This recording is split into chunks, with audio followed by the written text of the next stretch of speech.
ये वीडियो रहने वाली है आरपीएफ कांस्टेबल फिजिकल जो कि गोरखपुर में हुए हैं उसके ऊपर रिव्यू है। 13 नवंबर से फिजिकल शुरू हैं और 6 दिसंबर तक चलने वाले हैं। और इसके अंदर मैं बात करूँगा 13 नवंबर की मेनली, क्योंकि ये मेरा भी फिजिकल उसी दिन था। इसमें मैं बात करूँगा स्टेशन से लेकर के आपको कैसे सेंटर तक जाना है, कहाँ स्टे करना है, कितनी बजे आपको रिपोर्टिंग करनी चाहिए, और शायद ये गलतियाँ ना करो तो आपका फिजिकल और अच्छे से निकल सकता है। पहले हम बात करते हैं स्टेशन की कि आपको स्टेशन से कैसे क्या करना चाहिए। तो सबसे पहले आपको स्टेशन से जाना है, बिहार बस स्टैंड है ना उससे आगे। किसी भी आप रिक्शा वाला को कहेंगे बिहार बस स्टैंड से आगे जाना है मुझे, वो पूछेगा कहाँ तक जाना है, तो आपको नाम लेना है राजी कैंप करके। राजी कैंप एक जगह है, वहाँ पर आप जब अपना एडमिट कार्ड देखेंगे तो उसके अंदर भी लिखा होगा राजी कैंप, जो कि 2nd बटालियन है आरपीएफ की। वहाँ तक जाना है आपको सबसे पहले। तो जैसे आप स्टेशन से ई रिक्शा वगैरह या जो भी मिलेगा आपको वहाँ से, तो वो लगभग आपसे 40 रुपये लेगा। वो आपको छोड़ेगा रांझी कैंप में। और रांझी कैंप, ये रांझी कैंप नहीं है मेनली, ये है रांझी चौक है एक तरीके का। आपको चौक तक जाना है, रांझी चौक तक। फिर यहाँ इस चौक से आपको कैंप तक जाने में लगेंगे 10 रुपये। और जो कैंप है ना वो मेनली रांची कैंप के नाम से ही है वहाँ पर आरपीएफ का। तो आपको 10 रुपये वहाँ टोटल, आपके 50 रुपये में आप शायद वहाँ तक चले जाओगे, इससे ज़्यादा, क्योंकि मैंने यही दिए बेसिकली। और आप वहाँ जाओगे और वहाँ जाने के बाद आपको अपना कैंप वगैरह देखना है। आप चाहे तो उनसे बात कर सकते हैं आरपीएफ वालों से, कैसे क्या रहेगा क्या नहीं, क्योंकि वो आपको और थोड़ा डिटेल में तो क्या ही बताएंगे। वो यही कहेंगे कि इतनी बजे जब आपका रिपोर्टिंग टाइम है उसी टाइम आना, और जो भी आपको बात करनी है आप सुबह बात करना। वहाँ जाने के बाद आपको वहाँ से सिर्फ 100 मीटर दूर आपको रूम्स वगैरह अवेलेबल मिलने शुरू हो जाएंगे वहाँ पर जो भी रूम की रेट चल रही है यार, मेनली यार 250 से लेकर के तो 300 रुपये तक में, बस इसी रेंज में आपको वहाँ पर रूम मिलेंगे। 250 तक में मिल जाएंगे अगर जो आप ठीक से बात करोगे यार। वैसे तो 300 कहेगा आपको, पर आप थोड़ा पेशेंस से बात करना। वो आपको 250 रुपये में रूम दे देगा एक नाइट स्टे के लिए। और इसके जो मोबाइल नंबर है मैं वो आपको देता हूँ। वैसे तो उसको बाबा कहते हैं यार, अच्छा फ्रेंड ही था, लड़का ही हमारी एज का ही। वो आपको दे देगा रूम वगैरह। आप चार्ज से बात कर सकते हैं कि रूम वगैरह कितने में अवेलेबल है। तो उसके जो मेनली नंबर हैं वो है 63986608। ये भाई ने कहा था कि मेरे नंबर वगैरह आप दे देना, जिससे किसी को कोई प्रॉब्लम हो तो बता सकता है, क्योंकि लोकल है वहीं का भाई। ठीक है, आप पता कर लेना। अब आते हैं हम बात की क्या करना है आपको सुबह। तो भाई मेनली यार 3 साढ़े 3 तक आप उठ जाना वहाँ पर। उसके बाद आपको जो ही फ्रेश वगैरह होना चाहिए 1 बार 2 बार, भाई कोई कसर मत छोड़ना। आपको कुछ खाना पीना हो तो खा भी लेना, पानी वानी पी लेना, क्योंकि वहाँ ना गला बहुत सूख रहा है, शायद कोहरा वगैरह है इस वजह से। तो थोड़ा थोड़ा पानी पीते रहना, जिससे आपके पेट में साइड में कहीं दर्द भी ना हो। थोड़ा पीते रहना। और रिपोर्टिंग टाइम में 5 बजे तो है ना, 5 बजे ही जाना। कोई जल्दी जाने की ज़रूरत नहीं है। जरूर नहीं आप पहले ग्रुप में भागोगे तभी होगा ऐसा कुछ ही, मुझे तो नहीं लगता ऐसा कुछ। 5 बजे आपकी रिपोर्टिंग टाइम है। जैसे ही आप गेट के अंदर एंट्री लोगे, एक तो आपको चाहिएगा आधार कार्ड आपका। आधार कार्ड वो गेट पे चेक होगा। उसके बाद आपको लगेंगे 2 फ़ोटो आपके। 2 फ़ोटो सेम होनी चाहिए दिखने में। एक आधार कार्ड, 2 फ़ोटो हो गए आपके, बस। उसके अलावा तो वहाँ पे और एक आपका जो ई कॉल लेटर आ रखा है, ये एडमिट कार्ड, ये तीनों डॉक्यूमेंट आपको हाथ में ही रखने हैं शुरू से लेकर लास्ट तक, क्योंकि ये चीज़ आपको कभी भी चेक कर लेंगे वो कि हाँ। बस वहीं पर फिर आपकी एंट्री होगी। उसके बाद आपकी जो बैग है ना वो वहीं पेड़ के नीचे वो रखवा देंगे। उसके बाद आपको बिठाएंगे वहाँ पर, और अपने साथ फल वगैरह लेकर ही रखना। बैग वगैरह रखने के बाद आपको अपने साथ शूज़ जो कि आपने पहने ही हुए होंगे, किट जिसमें आप रनिंग करोगे, और ये सारे के सारे डॉक्यूमेंट, और इनके अलावा जो आपके 10th 12th के डॉक्यूमेंट रहेंगे वो भी अपने साथ ही रखना, क्योंकि वो भी आगे चेक होंगे। इन सबको रखना है और बैग को वहीं पे आपके रखवा देंगे। और पानी की बोतल अपने साथ ले जाना, और खाने की चीज़ें, क्योंकि बंदर वगैरह बहुत, थोड़ा उनसे सावधान ही रहना बंदरों से, वरना आपके फल वगैरह लेके भाग सकते हैं। उसके बाद आपको ले जाएंगे वो एक रूम के अंदर, जहाँ आपके डॉक्यूमेंट वगैरह वेरीफाई करेंगे। वो आपके बायोमेट्रिक होगा वहीं पर।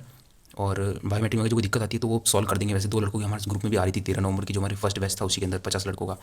तो वो वैसे कोई दिक्कत नहीं आएगी मेनली ज़्यादा। तो बायोमेट्रिक करेंगे, वो चेक करेंगे आप सही में पेपर पास करके आ रखे हो नहीं उनके पास कुछ। आप वहाँ जब जाओगे तो आपको पता चलेगा कि अच्छा इनके पास ये सब कुछ भी है। तो वहाँ पे कॉन्फिडेंशियल है बेसिकली, हम उसकी बात नहीं करेंगे। वहाँ चेक करेंगे और वहाँ आपका 50 का एक बैच बनने शुरू हो जाएंगे 50 के हिसाब से।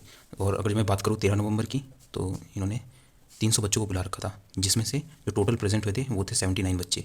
भाई ये है एग्जैक्ट नंबर, जो कि 50 का एक बैच बना, और जो अगला वाला बना था वो बना था 29 का, बस 50 और 29 का। और जो ग्राउंड है ना आपका, जहाँ आपके डॉक्यूमेंट ये सारे वेरीफाई होंगे जब आप अंदर जाओगे, वहाँ से लगभग आधा किलोमीटर दूर है, लगभग 500 मीटर के आसपास। तो वहाँ ना वो आपको बस से लेकर के जाएंगे, आपको पुलिस की बस में बिठाएंगे और आपको ले जाएंगे ग्राउंड तक। वहाँ जाने के बाद आप नॉर्मली अपने जो थोड़ा बहुत वार्म अप वगैरह करना है वो करना।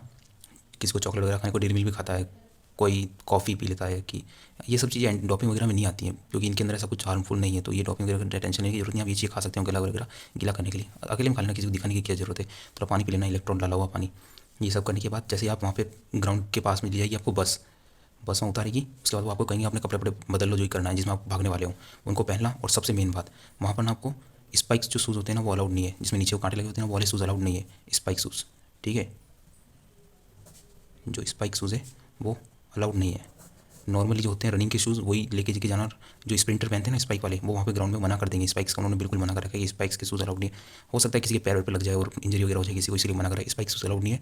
नॉर्मली आप चाहे आप हाइपर फ्यूज़ वाले या फिर कोई अच्छी क्वालिटी की शूज़ पहन के जा सकते हो। शूज़ बाकी किसी भी इसके लिए मना है, बाकी किसी शूज़ के लिए उन्होंने कुछ मना नहीं कर रखा है। वहाँ जाने के बाद आपको ग्राउंड में वो आपको चेस्ट नंबर पहनाएंगे सबसे पहले। उसके बाद आपकी RFID लगेगी और एक हाथ में एक स्लिप लगेगी ऑरेंज कलर की। ना इस ऑरेंज कलर की स्लिप को उतारना है आपको, और ना ही जो पाँव में RFID लगी है उसके साथ कोई छेड़खानी करनी है। ये सब करने के बाद वहाँ पर जो होंगे ऑफिसर्स वगैरह वो आपको इंस्ट्रक्ट करेंगे कि आपको ऐसे ऐसे रनिंग करनी है।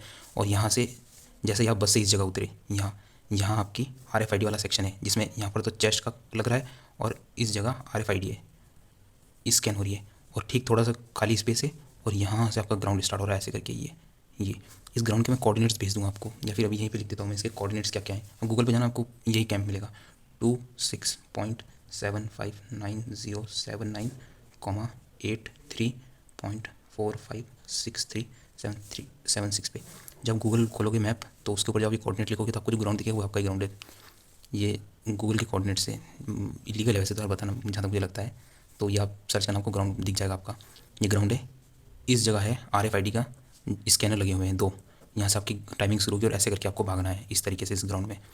तो भाई भागते वक्त ध्यान रखना कि दूसरों की देखा देखी नहीं भागनी है। मैंने शायद ये गलती कर दी। मैं एक अच्छा लड़का था, दिख रहा था मेरे को, मैंने कहा इसको पेस लेके चलता हूँ। उसने मुझे कहा था कि मेरी टाइमिंग घर पे 5:30 आ रखी है, जो लड़का था उसने। तो मैं उसी के साथ भाग रहा था, ठीक थी उसकी रनिंग पर। फिर तीसरे राउंड में मैंने उसको काट दिया था, और जो मेरी टाइमिंग रही वहाँ पर वो रही मेरी 5 मिनट और 46 सेकंड। भाई लोग कहते हैं 1 सेकंड में क्या हो सकता है, तो शायद मैं घर आ चुका हूँ बिना लॉन्ग जंप और बिना हाई जंप मारे। ये होता है 1 सेकंड में, इससे ज़्यादा तो क्या ही होगा। और जो सबसे मेन दिक्कत आ रही थी ना वो है गला सूखने की वहाँ पर। हाँ, जो सबसे मेरे को मेन यही प्रॉब्लम कि वहाँ ना गला बहुत ज़्यादा सूख रहा था। आप थोड़ा पानी पी के ही रखना, ज़्यादा नहीं, थोड़ा सा बस गला गीला हो, इतना ना आपको कोई प्रॉब्लम है रनिंग करते हुए।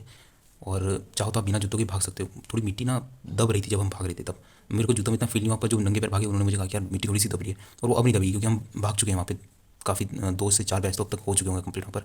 तो आप जो आने वाली है 15 तारीख के बाद जिनका भी है फिजिकल, वो बिना जूतों के भी भाग सकते हैं, अच्छी जगह है वो। और जो मेरी रनिंग हुई थी, मेरी रनिंग जो हुई थी वो लगभग 8:30 के बाद ही हुई यार, 8:30 और 9 के बीच। यही मेरी रनिंग का टाइमिंग रहा होगा। ये फर्स्ट बैच था हमारा, फर्स्ट बैच जिसकी रनिंग का टाइमिंग ये रखा था उन्होंने, क्योंकि यार फर्स्ट डे था तो थोड़ा हो सकता है हमें लेट वगैरह कर दिया उन्होंने। पर इसके बाद जिनकी भी होने वाली है वो थोड़ा जल्दी हो जाएंगे, शायद मेरा मानना है 7:30 तक या 7 तक फर्स्ट बैच दौड़ लेगा अब आने वाले दिनों में।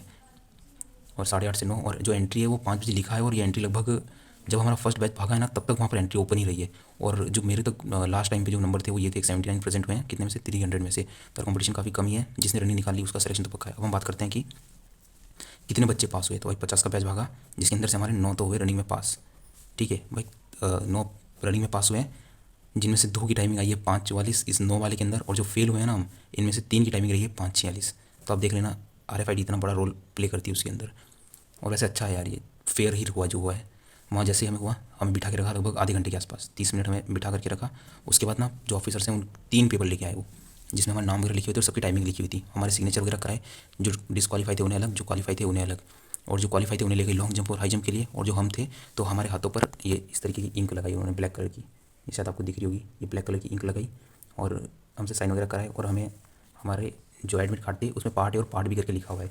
ये रहा मेरा एडमिट कार्ड, जिसमें कि मेरा फोटो वगैरह में थोड़ा दिखाने की जरूरत नहीं, वैसे फ़ोटो वेरीफाई किया उन्होंने, वेरीफाई किया, डिटेल्स वेरीफाई करी हैं। और ये रहा मेरा 13 नवंबर 2025 रिपोर्टिंग टाइम था 5 बजे। और उत्तराखंड जाता हूँ मेनली, तो 2nd battalion RPSF Ranchi camp. ये रहा मेरा, ठीक है, जिसमें से 9 पास हुए। अभी 9 को ले गए वो लॉन्ग जंप और हाई जंप के लिए, लॉन्ग जंप और हाई जंप के लिए। इन 9 में से जो एक भाई था उसका लॉन्ग जंप में वो फेल हुआ, एक फेल हुआ। बच्चे कितने अब बच्चे 8 जिन्होंने लॉन्ग जंप पास करी है। ये लॉन्ग जंप पास वाले हैं 8 बच्चे। फिर इनको 8 को ले जाया गया हाई जंप के लिए, 8 को। और बात करूँ मैं लॉन्ग जंप की, तो लॉन्ग जंप में आपको फिटा मिल रहा है, फट्टा लगा रखा है उन्होंने, उसके आगे वाइट चूना है, चूने पे टच नहीं करना है। लॉन्ग जंप मारनी है, और थोड़ा गड्ढा करके ही उन्होंने बालू रेत डाल रखी है उसके अंदर। वैसे गड्ढे तो नहीं, लेवल में ही है, पर ऐसा गड्ढे करके डाल रखी है, तो बढ़िया है लॉन्ग जंप का। तो कैमरे वगैरह लग रहे हैं प्रॉपर, सब कुछ रिकॉर्ड हो रहा है, किसी तरह की कोई धंधे वगैरह की कोई चांस नहीं है। आप सोचना भी मत ऐसा, बढ़िया आराम से लॉन्ग जंप मारना बेफिक्र होके। अब बात करते हैं हाई जंप की। तो हाई जंप के वहाँ पे ना जो 8 लड़के थे, तो 8 के 8 पास है, और फर्स्ट अटेम्प्ट में पास है 8 के 8 फर्स्ट बैच में से 8 के। मेरे मेरी बात हुई थी दोस्त से, तो उसने कहा कि ऐसे सर हमारे साथ 8 के 8 पास हैं। और जो हाई जंप है उसमें आपको 1.5 फीट के आसपास, यानी कि लगभग 1.5 फीट मोटा आपको गद्दा मिल रहा है, उस गद्दे के ऊपर कूदना। तो डरने की कोई बात नहीं है, बेधड़क कूदो और जैसे गिरना हो गिरो। टाइगर जंप का भी, टाइगर का पता नहीं यार मेरे को, पर जो बैली जंप होती है वो अलाउड है वहाँ पर। बैली जंप अलाउड है, कैंची अलाउड है, ये 2 तो प्रॉपर अलाउड है। बैली जंप और जो कैंची वाली लगती है जो मेनली मैं मारता होता, वो दोनों अलाउड है वहाँ पर। टाइगर का मेरे को पता नहीं है। अब बात करते हैं हम सेकंड ग्रुप की, तो जो कि था 29 लड़कों का। अभी सेकंड ग्रुप के अंदर से 14 लड़कों ने रनिंग पास करी है, ये पास हुए रनिंग में, 14 लड़के रनिंग में पास हुए हैं।